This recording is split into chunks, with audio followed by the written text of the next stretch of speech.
জয় Nitai. ISKCON মায়াপুরের প্রসাদ তো আমরা খেয়েই থাকি। আজ আমরা খেলাম নবদ্বীপের একটি মন্দিরের প্রসাদ। আপনাদেরকে আজকে দেখাবো নবদ্বীপের মন্দিরে প্রসাদে কি কি থাকে। প্রথমে দেওয়া হয় পাতা, লবণ, লেবু, জল, তারপর অন্ন,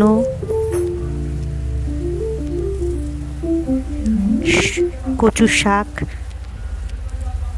শুক্তো, ডাল, আলুর চিপস, মোচার তরকারি, পুষ্পান্ন, বেগুনি,